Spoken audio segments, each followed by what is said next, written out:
Bismillahirrohmanirrohim. Assalamualaikum warahmatullahi wabarakatuh.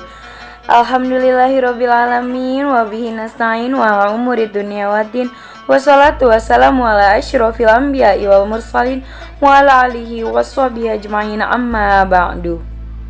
Yang terhormat Bapak Studi Rizal LKMAG selaku dosen pengampu mata kuliah Filsafat Dakwah, dan juga teman-teman kelas MD3B yang saya banggakan. Hai, halo, apa kabar semuanya? Semoga semua pada sehat walafiat dan selalu Allah berikan kelancaran di setiap kegiatannya. Amin, amin ya rabbal alamin. Oke, pada kesempatan kali ini kami dari kelompok 2 akan mempresentasikan sebuah materi yang berjudul Islam sebagai agama dakwah. Nah, namun sebelum kita beranjak lebih jauh ke pembahasan materi, izinkan saya untuk memperkenalkan anggota kelompok 2 terlebih dahulu. Oke, yang pertama ada saudari Alwaitri Saubiha. Yang kedua ada saya sendiri, Itsuka Asyifa Zahra. Yang ketiga ada saudara Muhammad Rifaldi Syahputra Sembiring. Dan yang terakhir ada saudara Rofiuddin. Oke, tanpa berlama-lama lagi, yuk kita langsung next aja ke pembahasan materi yang pertama. Kepada saudari Alwaitri Saubiha, dipersilahkan. Bismillahirrahmanirrahim. Terima kasih kepada Itsuka Asyifa Zahra yang telah memberikan kesempatan kepada saya untuk memaparkan materi yang pertama, yaitu mengenai makna Islam sebagai agama dakwah. Nah, perlu kita ketahui terlebih dulu apa yang dimaksud dengan agama dakwah. Agama dakwah ialah agama yang memiliki kepentingan suci untuk menyebarkan kebenaran dan menyadarkan orang kafir sebagaimana dicontohkan sendiri oleh penggagas agama itu dan diteruskan oleh para penggantinya. Nah, apa aja sih agama-agama dakwah di sini? Yaitu yang termasuk agama dakwah adalah agama Islam, agama Kristen, dan agama Buddha. Sedangkan agama Yahudi, Majusi, dan Hindu itu termasuk agama non-dakwah. Dakwah Islam itu sendiri bukan sebuah propaganda, baik dalam niat, cara, maupun tujuannya. Niat dakwah adalah ikhlas gitu, tulus karena Allah Subhanahu wa Ta'ala, serta bebas dari unsur-unsur subjektivitas. Dakwah tidak boleh dikotori oleh kepentingan-kepentingan tertanam, misalnya kepentingan politik, kepentingan ekonomi, dan lain sebagainya.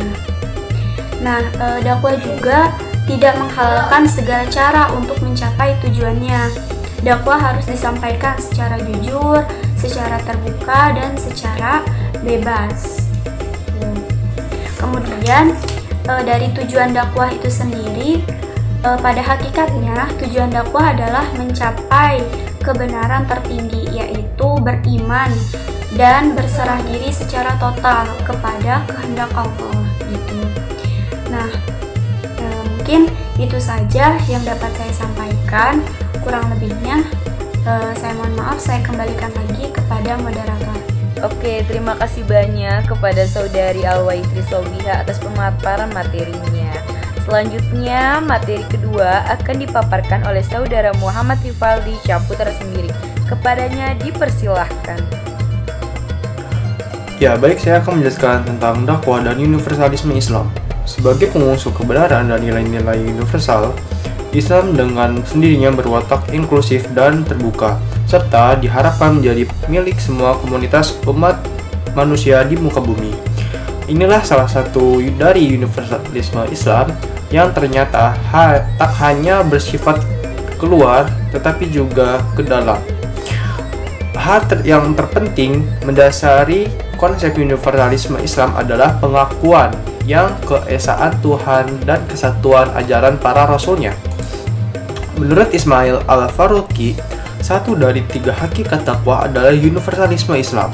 Disebut demikian karena objek dakwah adalah semua manusia tanpa mengenal batasan tempat dan waktu. Makna berikutnya dari universalisme dakwah adalah menjadikan Islam sebagai agama universalisme kosmopolitan. Artinya, tujuan dakwah adalah menjadikan agar seruannya diterima oleh semua manusia terlepas dari ikatan-ikatan teritorial dan waktu. Terima kasih banyak kepada Saudara Muhammad Rifaldi Syahputra Sembiring atas pemaparan materinya. Oke, pemaparan materi terakhir akan disampaikan oleh Saudara Khofiuddin. Kepadanya dipersilahkan. Ya, terima kasih kepada moderator yang telah memberikan saya kesempatan untuk menjelaskan subbab terakhir mengenai konsekuensi universalisme dakwah terhadap peradaban umat manusia. Apa saja sih yang akan kita bahas? Mari kita simak secara bersama-sama. Dakwah menyeru umat manusia agar hidup dalam masyarakat yang berkeadaban. Untuk mencapai cita-cita ini atau tujuan ini, paling tidak dakwah harus dimaknai sebagai rekayasa melahirkan masa depan peradaban Islam dengan langkah-langkah berikut. Pertama, dakwah mengajak manusia agar membangun kehidupan yang damai, menghindari konflik dan pertentangan-pertentangan yang tidak perlu antara kelompok-kelompok dan etnik masyarakat. Tentu kita tahu dakwah adalah mengajak, bukan mengejek yang dapat menimbulkan perpecahan di antara kelompok-kelompok dan etnik masyarakat. Karena peradaban bukanlah hanya satu golongan, tetapi banyak sekali golongan yang ada di sana. Seperti itu. Langkah yang kedua, untuk menuju hidup yang damai diperlukan suatu norma atau hukum yang kuat agar tidak menindas yang lemah, seperti kaum minoritas di dalam suatu peradaban. Hal itu, maka dakwah menyuruh manusia agar meninggalkan gaya hidup atas kekerasan dan penindasan. Biasanya kaum yang menjadi mayoritas akan menindas suatu kaum yang menjadi minoritas, seperti kebijakan-kebijakan yang tidak memihak kepada kaum lemah. Melalui hukum, hak-hak dan kewajiban individu dapat didistribusikan secara benar dan adil. Bagi mereka yang merugikan orang lain akan dikenakan sanksi yang berlaku. Kita tahu bahwa suatu perlakuan atau perbuatan yang dapat merugikan diri sendiri maupun orang lain itu dikatakan sebagai perbuatan zalim. Maka untuk membuatnya jera harus ada sanksi yang tegas yang berlaku sesuai kesepakatan yang telah disepakati sebelumnya. Ketiga, terkait dengan tingkah laku manusia yang tidak mungkin diawasi oleh hukum dakwah menyuruh kepada kesadaran moral manusia. Nilai-nilai moral sejati pun tidak mungkin dipaksakan. Ia adalah tuntutan batin yang mengendap di bawah sadar manusia. Dakwah menyadarkan manusia untuk menjunjung dan menjadikannya sebagai norma-norma masyarakat yang tak tertulis, seperti ketauhidan, kejujuran, tanggung jawab, dan kesucian hidup. Seperti itu. Norma-norma masyarakat yang tak tertulis ini tidak bisa kita lihat dalam kasat mata gitu. Seperti kejujuran, ini adalah sikap yang tidak bisa kita lihat secara mata yang jelas, tetapi kita bisa rasakan secara pribadi melalui dalam hati kita sendiri. Yang keempat, dakwah menyuruh kepada egalitarianisme, emansipasi, dan kesetaraan gender. Peradaban Islam yang harus dibangun melalui dakwah tidak bisa atau tidak perlu mengafirmasi dan mengaplikasikan nilai-nilai keadilan dalam arti luas, termasuk menghormati peranan perempuan, tak hanya dalam sektor domestik, tetapi juga dalam ranah dan ruang kehidupan publik. Untuk mencapai harapan dan cita-cita di atas yang telah disampaikan tadi dalam 4 langkah, dengan sendirinya dakwah Islam seperti doktrin Islam itu sendiri haruslah bersifat terbuka atau inklusif dan bukan tertutup atau sebaliknya yakni eksklusif. Ini berarti dakwah harus membuka ruang yang lebar untuk adanya kritik konstruktif dari pihak manapun di satu sisi. dan perlunya inovasi dan penyempurnaan yang terus-menerus dan berkelanjutan di sisi yang lain. Menurut Syed Hussein Nasr, merupakan sebuah fakta historis bahwa keterbukaan peradaban Islam dan kemampuannya mengakomodasi kearifan lokal ialah faktor utama yang menyebabkan pesatnya penyebaran Islam di dunia. Jadi keterbukaan sikap, menerima kritik, dan penyempurnaan inovasi sesuai dengan kemajuan, itu adalah Islam, ciri Islam yang sebenarnya. Maka dakwah yang memelopori dan merekayasa lahirnya masa depan peradaban mestinya adalah dakwah yang universal atau global, tidak ke kanan dan tidak condong ke kiri. Peradaban sebagai wujud tertinggi dan kreasi akal budi manusia adalah hasil pencapaian kerja keras dan perjuangan suatu umat. Pencapaian ini berbanding lurus dan dengan komitmen mereka terhadap nilai-nilai moral kemanusiaan sebagai bahan dasar sebuah peradaban sudah menjadi ketentuan Allah atau sunnatullah terhadap manusia, bahwa peradaban ini akan dipergilirkan di antara manusia setaraf dengan keimanan dan kesaksian mereka terhadap Allah. Hikmah dijadikannya manusia tidak seragam tapi plural adalah sebagai ujian, liyabluwakum fima atakum, dan agar mereka berlomba-lomba untuk menggapai kebaikan itu, atau kita bisa sering dengan fastabiqul khairat.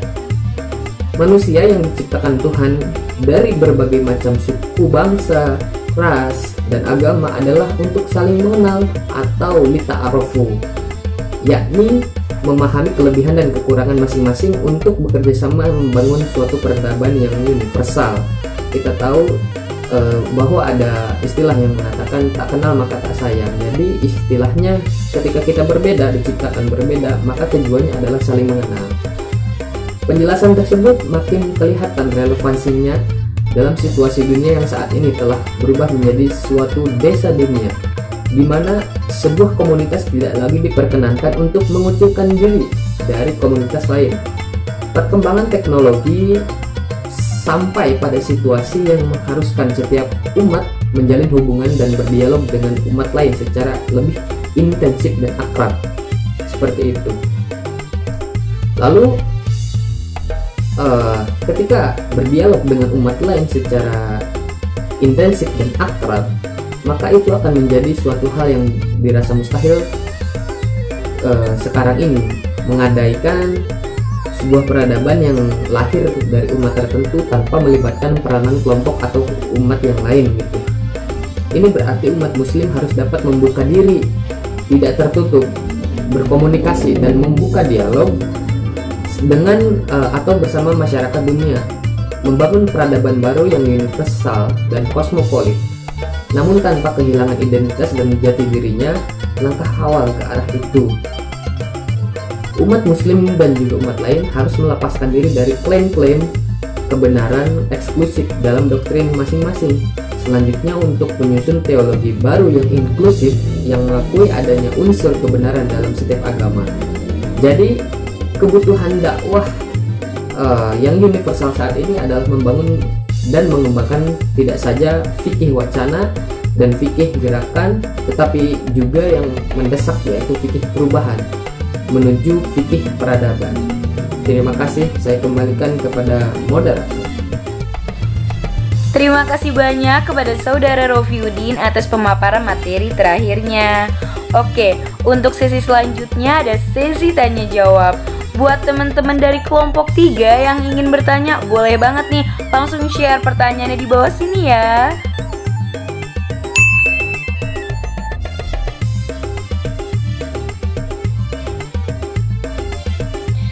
Baik, bismillahirrahmanirrahim.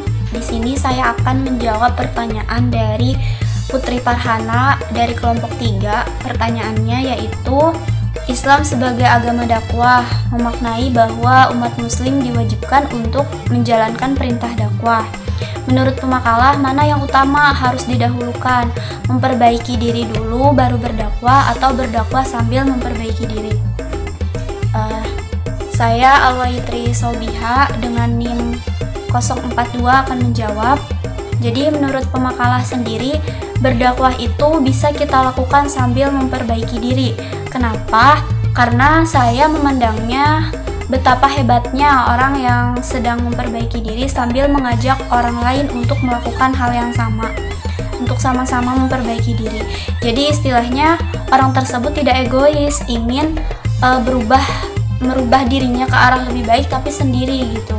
Orang tersebut sangat berhati mulia, ingin sama-sama memperbaiki dirinya di hadapan Allah.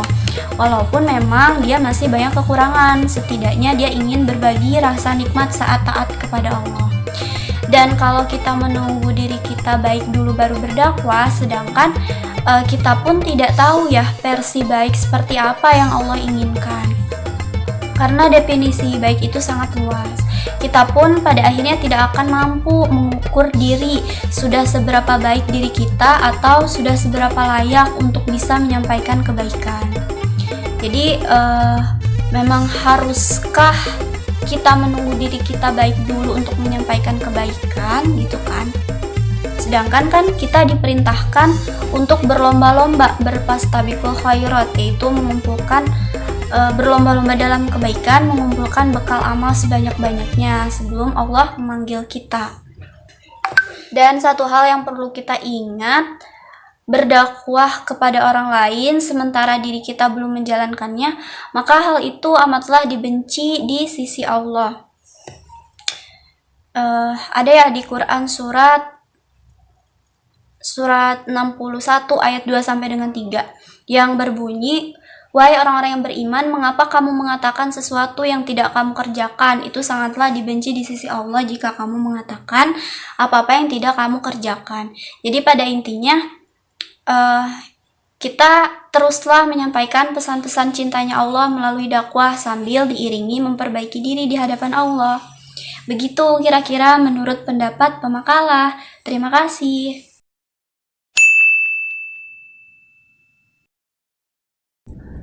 Selanjutnya, pertanyaan datang dari Salsabila Apsaranti. Dia menanyakan, apakah atau hal terpenting atau paling penting yang mendasari konsep universalisme Islam itu apa saja ya? Terima kasih. Beliau dari kelompok 3 dengan NIM 035. Jawaban dari saya adalah hal terpenting yang mendasari konsep universalisme Islam adalah pengakuan tentang keesaan Tuhan dan kesatuan ajaran para rasulnya. Maksudnya apa sih? Pengakuan tentang keesaan Tuhan adalah mentalkinkan hati kita yang mati dengan kalimat La ilaha illallah, tiada Tuhan selain Allah. Cukup. Cara itu sangatlah efektif untuk menghadirkan Allah dalam kehidupan kita, dalam hati kita, di dalam segala aspek kehidupan maupun itu, baik ibadah maupun aktivitas manusia pada umum. Jika kita selalu menghadirkan Allah dalam setiap aktivitas manusia, dalam setiap aktivitas kita, maka senantiasa Allah juga akan memudahkan, membimbing manusia dalam usahanya pada jalan yang sesuai dengan syariatnya. Jadi Islam itu universal karena ia merupakan titik temu dari semua ajaran agama yang benar. Sementara itu, tugas Nabi Muhammad SAW dalam konteks keuniversalan ini menurut Al-Quran adalah menjadi umat penengah atau wasit. Wasit ini ketika di pertandingan adalah tugasnya untuk menjadi penengah di antara kedua kubu, seperti itu. Dan saksi atau disebut dengan al-syuhada atas kesekalian umat manusia. Umat Muhammad menjadikan sikap Islam yang universal itu bagi agama mereka sebagai sebuah niat yang tulus ikhlas untuk berkomitmen kepadanya. Kesatuan ajaran para rasulnya, yakni dalam Al-Quran ditegaskan bahwa nabi-nabi sebelum Nabi Muhammad semuanya adalah Islam. Ajaran menegaskan Allah bagaimana caranya berakhlak kepada sesama manusia dan lingkungannya, bermuamalat atau berdagang, ibadah, ajaran yang perlu dijauhi oleh kita sebagai muslim supaya terhindar dari dosa dan kemudaratan serta yang lain sebagainya. Itu semua merupakan kesatuan ajaran para nabi pada umumnya yang terus-menerus diamalkan dan dialirkan hingga akhir hayat. Sesuai dengan konteks, situasi, tempat, dan zaman yang terus berubah, konsekuensi dari keumuman penjelasan Al-Quran itu menjadikan Islam sangat lentur alias fleksibel, selalu dapat diperbaharui mengikuti berbagai perubahan hidup manusia di seluruh dunia. Inilah yang menjadi salah satu sebab mengapa ajaran Islam dan peradabannya berwatak universal dan kosmopolit, atau dalam arti mempunyai wawasan dan pengetahuan yang luas. Saya mengambil sumber dari Nurcholish Madjid dalam bukunya, yakni Doktrin dan Sejarah Peradaban Islam. Lalu Salsabila menanggapi bahwa mohon maaf, saya sedikit gagal fokus dengan jawaban Anda pada kalimat karena ia merupakan titik semu dari semua ajaran agama yang benar. Lalu apa yang dipertanyakan? Ia menanyakan lagi, apakah Anda membenarkan agama lain selain Islam? Tanggapan saya begini. Pada dasarnya, semua agama yang mengajarkan ajaran yang benar, yang universal, seperti perintah berbakti kepada orang tua, tidak boleh korupsi, harus jujur, tidak boleh berjudi, atau hal-hal yang dapat merusak dirinya maupun orang lain, itu adalah agama dakwah, seperti Islam, Kristen, Buddha, dan lain sebagainya. Itu saya ambil dari bukunya Thomas W. Arnold dalam bukunya yang berjudul The Preaching of Islamic. Seperti itu. Jadi pada dasarnya semua agama itu benar, mengajarkan kebaikan-kebaikan yang universal. Seperti itu. Terima kasih. Saya kembalikan lagi kepada moderator. Wah, keren banget ya pembahasan, pertanyaan, dan juga jawaban dari para pemateri. Oke, selanjutnya saya akan memberikan sedikit kesimpulan pada pembahasan kita kali ini. Jadi, agama Islam, Kristen, dan Buddha itu termasuk ke dalam agama dakwah. Sedangkan agama Yahudi, Majusi, serta Hindu itu tidak termasuk ke dalam agama dakwah. Nah, doktrin dakwah dalam agama Islam ini diungkapkan di dalam Al-Quran dan juga dibuktikan melalui rekam jejak sejarah Rasulullah SAW, sahabat, dan juga para ulama melalui literatur-literatur dakwah dan argumen tekstual yang menuju hal tersebut. Biasanya dimuat dalam bahasan mengenai kewajiban dakwah. Dan juga kebutuhan dakwah yang universal saat ini adalah membangun dan mengembangkan tidak hanya pada fikih wacana dan fikih gerakan, tetapi juga yang lebih mendesak seperti fikih perubahan menuju fikih peradaban. Oke, cukup sekian dari kelompok kami. Kurang lebihnya mohon maaf. Terima kasih banyak untuk penyimakan dan waktunya. Saya Itsuka Syifa Zahra selaku moderator. Mohon izin pamit undur diri. Wassalamualaikum warahmatullahi wabarakatuh. Bye-bye.